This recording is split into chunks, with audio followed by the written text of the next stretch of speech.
ఎప్పుడన్నా వచ్చినా అన్న జాతరకు? చాలాసార్లు వచ్చినా, అంటే చిన్నప్పటి పెద్ద జ్ఞాపకం ఎక్కువ లేదు కానీ ఎంపీ అయినాక తెలంగాణ ఏర్పాటు కావాలని మొక్కి 2013లో అప్పుడు అనేక సార్లు వచ్చినా ఒక మాట ఆగుతున్నది. 2014లో తెలంగాణ బిల్ ఫిబ్రవరి 13 రోజు పార్లమెంట్ ఇంట్రడ్యూస్ అయ్యే రోజే సేమ్ డే వనం నుంచి దేవతలు కిందికి మన గద్దెల కాడికి వచ్చారు అనేది లెక్క కరెక్టేనా? కదా, అంటే మనం 60 ఏళ్ల నుంచి జనం ఎట్లయితే తెలంగాణ కావాలి తెలంగాణ అంతకుముందు కూడా ఎవరు వచ్చినా బెల్లం ముద్దలు పెట్టుకొని జై సమ్మక్క సారలమ్మ జై తెలంగాణ శివరాత్రి ఉంటే కూడా అనుకుంటూ వచ్చేది. ఆ తర్వాత నేను అక్కడ అప్పుడు ఎమ్మెల్యేగా ఉన్నగా 2009 నుంచి 14 వరకు. ఆ రోజు మేము ఆడ మీడియా పాయింట్ ఉంటది, నాకమంచి అంటారు. నాకమంచి అంటే అది సెక్యూరిటీ. ఒకప్పుడు యుద్ధం అప్పుడు సమ్మక్క సారలమ్మ కాకతీయులకు వ్యతిరేకంగా పోరాటం చేసేటప్పుడు వాళ్ళ సైన్యాలు ఎక్కడి నుంచి వస్తున్నాయని వీళ్ళు ఒక మంచలాగా హైట్ వేసుకుని, అది ఇప్పుడు మనము ఒక పోలీస్ చెక్ పోస్ట్ లాగా ఇప్పుడు లాస్ట్ కు మీడియా పాయింట్ అయిపోయింది. అంటే ఆడ ఉండగానే సాయంత్రం ఒక రిపోర్టర్ వచ్చి, మేడం ఈ రోజు పార్లమెంట్ లోకి బిల్ వచ్చింది, తెలంగాణ బిల్ వచ్చింది, కానీ గొడవలు అయినాయి. ఎందుకంటే మేము ఆ జాతరలోనే ఉన్నాం కదా. నా పెప్పర్ స్ప్రే అదే రోజు స్పీకర్ అడ్డం నిలుస్తున్నాం మేము, బిల్లు పెడుతున్నంటే మొత్తం రాజగోపాల్ ముందు నుంచే బిల్లు పెట్టనీయమంటుండే. ఎట్లా పెట్టనీయరు ఏంది అనే దాని మీద మేము మొత్తం ఎంపీలు అందరం స్పీకర్ కు హోమ్ మినిస్టర్ అడ్డం నిలబడ్డాం కదా, పెప్పర్ స్ప్రే కొట్టింది. అందుకే ఆ రోజే అమ్మవారు వచ్చి మాకు, ఎందుకంటే తల్లి అమ్మవారిని విశ్వాసం బాగా నుంచి కూడా అమ్మవార్లను మొక్కుడు, మనం జనరల్ గ్రామ దేవతలు వీక సెక్షన్ కాబట్టి బాగా ఎక్కువ విశ్వాసం కదా. సో అదే రోజు నాకు తెలుసు పెప్పర్ స్ప్రే కొట్టడం మనం బచాయించడం అనుకుంటున్నాం. మేమంతా బచాయించడం బిల్ ఇంట్రడ్యూస్ అయింది ఆ రోజు, అది చరిత్ర. అమ్మలు కూడా వచ్చిన రోజు కదా మాకు కూడా చాలా అంటే ఆ బిడ్డలుగా తర్వాత ఆ ప్రాంతం గారే మన దేవుడి మొక్కు చాలా మంది మొక్కుకున్నారు. ఆ మొక్కును ఈ దేవతలు జనంలోకి వస్తూ వస్తూ ఆ అజ్ఞాతంలో ఉన్న 60 ఏళ్ల బిల్లును పార్లమెంట్ లో ప్రపంచం ముందు పెట్టారు. అక్కడున్న తల్లి సోనియమ్మ కూడా వాళ్ళిద్దరు కూడా ఉండే, సరే సుష్మా స్వరాజ్ కూడా చేసింది. వాళ్ళిద్దరు మన మీరా కుమార్ గారు, సోనియమ్మ, సుష్మా స్వరాజ్. అట్లా చాలా చాలా అంటే మహిమలు ఉన్నది అనడానికి అదొక నమ్మకం. చాలా మంది ఇంతమంది ఆఫీసర్లు అక్కడ పనిచేస్తారు కదా, ఎవ్వరికేం కదా, అందరు మంచిగా అంటే సంతోషంగా మళ్ళీ అందరు ప్రమోషన్లతోటి ఆనవాయితీగానే వస్తున్నది. ఇన్ని లక్షల మంది ఒక దగ్గర వచ్చి ఉండడం, ఆ 3 రోజులల్లా ఇంత బ్రహ్మాండంగా ఉండడం నిజంగా ఒక భగవత్ సంకల్పం. ఎన్ని లక్షల మంది వచ్చి ఇంత జరిగినా ఎటువంటి ఇబ్బంది లేకుండా, పెద్ద అంటే తప్పు జరిగిందనో లేదా అటువంటి ఏం లేకుండా పోతుంటది కదా. చాలా చాలా అమ్మవారి దయ తప్ప అది ఎవరో మనందరం గొప్ప ఏర్పాట్లు ఇవన్నీ వేస్ట్ ఇవన్నీ అంతా. అందుకే ఇప్పుడు ఇలా కొత్తగా మేము మన ప్రభుత్వం రేవంత్ రెడ్డి గారు ముఖ్యమంత్రి అయినాక మనం అందరం కూడా మన 6 గ్యారంటీలలో మహిళలకు బస్ ఫ్రీ ఇచ్చినాక నేను కొంచెం భయపడ్డా. ఇంతమంది ఇప్పుడు రోజు 30 ఎంత జరిగింది అనుకుంటారు, 14 కోట్లు దాటిపోయింది. అలా రోజు సంఖ్య మహిళలు పెరుగుతా ఉంది. అయితే ఈ సమ్మక్క సారక్క చేస్తే బస్సులు మేనేజ్మెంట్ అయిద్దా కదా భయపడి మీటింగ్ రోజు కూడా ఏం చెప్పినా, చూడు దేవాలయం కార్యక్రమాలు నిర్వహించేది ఒకరైతే, వచ్చేపోయేటోళ్ళకి జనానికి సంబంధించి ఒకరైతే, బస్సుల నిర్వాహకులు ఒక స్పెషల్ ఆఫీసర్లు పెట్టి క్రౌడ్ మేనేజ్మెంట్ చేయకపోతే ఇబ్బంది అవుతుంది. ఒక బస్సు ఎక్కడైనా ఇబ్బంది టైర్ వాళ్ళకి, ఇప్పుడు అదంతా నేచర్ గా టైర్ కి ఏమైనా అయింది అనుకో, బస్ అయిపోయింది మొత్తం ఎంత కిలోమీటర్ ట్రాఫిక్ అవుతుంది. అందుకే మధ్య మధ్యలో ట్రైన్లు పెట్టడము ఇటువంటి వ్యవహారం చేయకపోతే నడుతుందని మనం ఎలా జరుగుతుంది.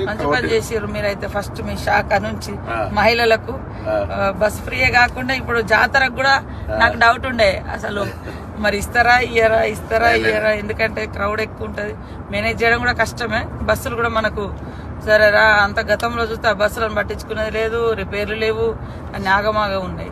ఆర్టీసీ కొద్దిగా సరే పేమెంట్ అదేంటి ఫైనాన్స్ మినిస్టర్ డిప్యూటీ సీఎం గారు కానీ ఆర్థిక శాఖ వాళ్ళంతా ఎప్పుడప్పుడు చేస్తారు. ఎందుకంటే మహిళలంతా హ్యాపీగా ఉన్నారు, వాళ్ళకి ఎక్కడికైనా ఫ్రీ అవుతుంది. ఇంకోటి ఏంటంటే ఈవెన్ ఎక్కడికన్నా ఊరు నుంచి పక్కకు పోయి డీమార్ట్ లో షాపింగ్ లో మాల్ కొనుకొచ్చుకుంటున్నారు. రెండోది దేవాలయాలకు విపరీతమైన రష్ పెరిగింది. బంధువులు తల్లి గారిని చూడడానికైనా, బిడ్డ దగ్గరికైనా, హాస్టల్ దగ్గర పిల్లలకి అసలు మామూలుగా ఫ్రీక్వెన్సీ పెరగలేదు. వాళ్ళందరూ కూడా హ్యాపీ. నిజంగా మనం ఏదైతే మాట ఇచ్చినామో, నేనైతే ఎన్నికలప్పుడు చెప్పిన నా తెలంగాణ అక్క చెల్లెలకు, అత్తగారింటికైనా అవ్వగారింటికైనా 1000 ఎకరాలు భోజనం పెట్టినా పోతా అంటే బస్ ఫ్రీ అన్న చూడు, దాంతో చాలా పెద్ద ఒక జరిగింది. మనం మళ్ళా గ్యాస్ కూడా అనేది మహిళలకు సంబంధించి చాలా పెద్ద ఆర్థిక భారం నుంచి బాగా కరెంటు బిల్లు కూడా వాళ్ళే కడతారు. కరెంటు బిల్లు 3,000 అంటే అసలు మహిళలు అయితే అసలు ఇక వాళ్ళు మనల్ని కాంగ్రెస్ మనం ఇలా అదృష్టం మన అందరం ప్రభుత్వంలో ఉన్నాం. ఒక మహిళ చెప్తున్నారు, ఉమెన్ గ్రూప్ స్వయం సహాయక సంఘాలలో మన ఇంద్రవెల్లిలో మీటింగ్ పెట్టినాం కదా, వాళ్ళకి నెలకు 4,000 నుంచి 5,000 మిగులుతున్నాయట. అంత ముందు భారం ఉండేది. ఎందుకు అంటే మేము బస్ ఫ్రీ ఎక్కుతాను, వేరేకి వెళ్ళిపోతే బస్ ఖర్చు వచ్చేది. ఆ బస్సు కిరాయి కట్టకుండా మేము ఏడికి పోయినా కూడా పని చేసుకొని వస్తాను. మహిళా సంఘాలలో కూడా 4,000 నుంచి 5,000 భారం మాకు తగ్గింది మీ గవర్నమెంట్ వచ్చిన. చదువుకున్న పిల్లలక్క నేను నిజామాబాద్ మన సడన్ గా ఆర్మూర్ బస్ స్టాండ్ పోయినా 330 రూపాయలు టికెట్ మంచి పోతుంది వస్తుంది. వీక్లీ ఒకసారి అవసరమైతే 2-3 రోజుల కోసం వేస్తున్నాను. అంటే చాలా కన్వీనియంట్ జరిగింది. దూరం నుంచి 500-600 ఉన్నది బస్ కిరాయి వాస్తవానికి. గతంలో పెంచేసారు ఇప్పుడు. ఎందుకే సమ్మకు కూడా ఏర్పాట్లు బాగా చేయాలని మనం బస్సులకు సంబంధించి దాదాపు 600 బస్సులు పెట్టి మేనేజ్మెంట్ కూడా స్టాఫ్ మా ఎండి గారు కూడా చెప్పినాం, మా సెక్రటరీ కూడా అందరూ మొత్తం అసలు అంటే అందరు వస్తారు. అన్ని రకాల ఏర్పాట్లకు ఎక్కడ ఇబ్బంది లేకుండా చేయాలని గవర్నమెంట్ కూడా అటువంటి ఆలోచనతో మనం కూడా అందరం చేస్తున్నాం. కాబట్టి ఆ సమ్మక్క సారక్క కార్యక్రమంలో కూడా భగవంతుని అందరూ ఇంకొకటి ఏంటంటే గొప్ప విషయం ఏంటంటే మనం ఈసారి అందరూ కూడా ఖచ్చితంగా ప్రతి తెలంగాణ బిడ్డ ఇంటికి మనం బంగారం అంటే బెల్లం ఏదో ప్రసాదం పంపాల్సిందే. ఆ కార్యక్రమంలో మనం తప్పకుండా నిర్వహించాల్సిన అవసరం ఉంది. అది ఎంతరన్నా కానీ మనకు అన్ని గ్రామ సేవకుల ద్వారా అవసరమైతే ప్రతి నెట్వర్క్ ఉంది. అందులో పంచాయతీరాజ్ డిపార్ట్మెంట్ కావచ్చు, లేకపోతే మనం ట్రాన్స్పోర్టేషన్ కూడా మా ట్రాన్స్పోర్ట్ వ్యవస్థ ఉన్నది మా దగ్గర నాటేస్తుంది. మేము ఇంకో ట్రాన్స్పోర్ట్ లో గూడ్స్ పెట్టాం కదా. సో మనం అందరం పంపుదాం తప్పకుండా. మనం భగవంతుడు మన గ్రామీణ దేవతలు కాబట్టి ప్రకృతి మించింది అంటే ఊరూరులో ఉండే దేవతల నమ్మకాలను ఆ నమ్మకాలు ప్రజలకు ఇంకా బలంగా ఉన్నాయి. అంటే వాళ్ళ ఆదివాసీ బిడ్డలు ఆదివాసీ సమాజం అప్పుడు ఇబ్బంది పడ్డది. అప్పుడు వాళ్ళకు అప్పుడు ఉన్న రాజులకు వ్యతిరేకంగా పోరాటం జరిగింది. కానీ తల్లి బిడ్డలంటే కదా. అవును, తల్లి బిడ్డలు జనరల్ సమ్మక్క సారక్క అంటే సినిమా అట్లా సినిమా గానీ లేదా బయట కూడా ప్రొజెక్షన్ తప్ప అసలు సమ్మక్క సారక్క అక్క చేయాలనుకో. సమ్మక్క సారక్క తల్లి బిడ్డలు జరిగిన పోరాటంలో జరిగిన వ్యవస్థ అసలు ఏం చెప్పు అంటే అప్పుడు 13వ శతాబ్దంలో కాకతీయులు పరిపాలించారు మన ఏరియా. అటు కూడా మన గోదావరి ప్రాంతం అంతా కూడా వాళ్ళ కంట్రోల్లో ఉండే. అంటే కప్పం కట్టం అనేది అంట పన్నులు వేస్తే అప్పుడు 7 సంవత్సరాలు కరువు. ఈ కరువులో మేము కప్పం కట్టలేము, మేము తినడానికి దొరుకుతలేదని మన సామంతరాజు మేడరాజు ఉండే అన్నట్టు మన ట్రైబల్ గిరిజనుడు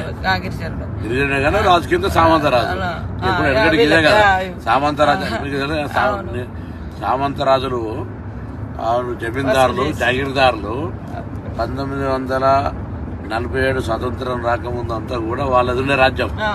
మళ్ళీ ఎట్లయితే స్వతంత్రం వచ్చి మనం భారతదేశంలో ఇల్లేనేమో వాళ్ళంతా కాంగ్రెస్ నాయకులే ఎమ్మెల్యేలు ఎంపీలు అయిపోయి మళ్ళీ ఇప్పటికీ అలాగే దాని తర్వాత తెలంగాణ ఉద్యమం వచ్చింది. మళ్ళీ ఆనాడేమో మనం ముక్తి కోసం విముక్తి కోసం అన్నాం. ఇలా నీళ్లు నిధుల కోసం ఆనాడేదో జరిగింది, మళ్ళీ ఇదే జరిగింది.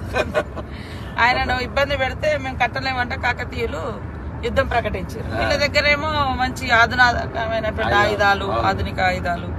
మన దగ్గరేమో బల్లలు, బర్షలు, బాణాలు. అట్లా కూడా పాపం యుద్ధం చేసిర్రు. మంచిగా కాడికి వచ్చినాక వెనక నుంచి కాకతీయ సైనికుడు వెనక నుంచి సమ్మక్కను బర్షతో పొడిచి ఆమె గుట్టలకు వెళ్ళి ఆ చిలుకల గుట్టలో అదృశ్యం అయిపోయింది. ఇంకా కనపడకుండా ఆమె వాడిన వస్తువులు దొరికినాయి. అట్లా ఆమె దొరకలేదు, అట్లా దేవతగా మారి ఇప్పుడు ప్రతి 2 సంవత్సరాలకు ఒకసారి గుట్ట మీద నుంచి కుంకుమబర్ణి రూపంలో ఆమె వస్తువులు తీసుకొచ్చి ప్రతిష్ఠింపజేస్తారు. ఆ 4 రోజులు, ఆ 3 రోజులు గద్దెల మీద ఉంటుంది. ఆ తర్వాత మళ్ళీ శనివారం రోజు జాతర ఏ వారం అన్నా రాని, బుధవారం స్టార్ట్ అవుతుంది, శనివారం నాడు ఎండ్ అవుతుంది. అది ఏ తారీఖు అన్నా కానీ ఏ నెలన్నా కానీ. వారాలు మాత్రం బుధవారం నాడు సార్లమ్మ వస్తుంది గద్దెల మీదకి, బేస్తవారం నాడు సమ్మక్క వస్తుంది, శుక్రవారం నాడు అందరు దేవతలు ఉంటారు. పగడిద్దరాజు, గోవిందరాజు ఏమో సార్లమ్మకు భర్త, పగడిద్దరాజు ఏమో సమ్మక్కకు భర్త. సమ్మక్క సార్లమ్మ తల్లి బిడ్డ, జంపన్నేమో కొడుకు, సమ్మక్క కొడుకు. అక్కడ ఆయన వాగుకాడ సెక్యూరిటీగా ఉంటాడు. అంటే అక్కడ ఉంటే ఆయన అంటే సైన్యాన్ని ఆపలేక అవమానంతో అట్లా పడి చనిపోయింది అనేది ఒక కథ. అంటే ఆ వాగుంది కదా జంపన్న వాగు గురించి, అక్కడ దాని పేరు ఒకప్పుడు సంపెంగి వాగు అని ఉండినట. ఆయన చనిపోయింది కాబట్టి ఆయన పేరు మీద జంపన్న వాగు అని వచ్చింది. ఇప్పుడు కూడా మనకు 21వ తారీఖు నుంచి 24 వరకు ఉంటుంది. 21 నాడు సార్లమ్మ వస్తుంది గద్దె మీదకి, 22 నాడు సమ్మక్క వస్తుంది, 23 అందరు దేవుళ్ళు ఉంటారు, 24 సాయంత్రం మళ్ళీ 4 గంటలకు మళ్ళీ యథావిధిగా చిలకలగుట్టకు సమ్మక్కి వెళ్తుంది, కన్నెపల్లికి సార్లమ్మ వెళ్తుంది, గోవిందరాజు అక్కడ కొండాయి విలేజ్ వెళ్తారు. మళ్ళీ అక్కడ వాళ్ళకు గూడులు ఉంటాయి, అక్కడ గుట్టలలో మళ్ళీ అక్కడ ఏ వంశస్థులు ఆ వంశస్థులు. మళ్ళీ ఇది అయిపోయిన తర్వాత నెక్స్ట్ జాతర కూడా ఊర్లలో మళ్ళీ చేస్తారు, తిరుగువారం జాతర. ఎదురు పిల్లలు ఇచ్చుడేమో ముందు వారం, ముందే వచ్చే వారం బుధవారం, ఈ బుధవారం. చాలా మంది మన తెలంగాణలో అందరు కూడా జాతరకు ఉన్నదంటే ఖచ్చితంగా వేములవాడకు వచ్చి ఇక్కడ మొక్కులు తీసుకుని అక్కడికి వస్తారు. మొన్న మేము కూడా మా అమ్మ నాన్న అంత ఫ్యామిలీ అంతా ఫస్ట్ ఆడికి వచ్చారు, ఆడికి పోయి తర్వాత ఇక్కడికి పోవడం మన శివరాత్రి జాతర. అసలు వేములవాడ మామూలు ఇవాళ సోమవారం కదా, లక్షల మంది ఉంటారు. అవును, కానీ మారాలి, అది ఇంకా మార్చాలంటే ముఖ్యమంత్రి 100 కోట్లు ఇస్తే ఇవ్వలేదు. అక్కడ ప్రస్తుత శివాలయాలు నిర్లక్ష్యం ఉంటే సరే మేము ఇప్పుడు దాన్ని నేను మిత్రుడు శాసనసభ్యుడు ఆలోచన కలిసి చేయాలనే ప్లానింగ్ చేస్తున్నాం. దానికి డెవలప్మెంట్ మొన్న అందుకే వీటీడీ డెవలప్మెంట్ కూడా ముఖ్యమంత్రి గారి దగ్గర పెట్టాం. దీని లింక్స్ ఇప్పుడు నిన్న కూడా మనం బడ్జెట్ చదివినప్పుడు మన పెద్ద దేవాలయం వేములవాడ, నేను అలా కాకుండా పెట్టాలి అదే ఇవన్నీ చేస్తాము. ఏదైనా మొత్తానికి అయితే అక్క సమ్మక్క సారక్క పోతున్నాం అంటే అమ్మవారిని మొక్కి ఈ కార్యక్రమం ఎటువంటి విఘ్నాలు లేకుండా అందరు భక్తులు వచ్చి మంచిగా ప్రభుత్వం ఇస్తున్న ఉచిత బస్సు కావచ్చు, అక్కడ మనం ఇప్పటికీ ఏర్పాటు చేస్తున్న సౌకర్యాలు కావచ్చు, ఏదున్నా లోకల్ గా నేను స్కూల్ ఓనర్ కూడా కోరుతా ఉన్నా, మీరు బస్సులో పోతా అంటే ఇవ్వండి. మీరు అన్ని బస్సులనే రావాలి, అందరు ఇళ్ళనే కాదు, స్కూల్ బస్సులు ఫ్రీ ఇవ్వండి. ఎవరికి వాహనాలు ఉంటే వాళ్ళకు వాళ్ళ ఫ్యామిలీ పోయినాడు ఇంకోరైనా పోతా అంటే ఇవ్వండి.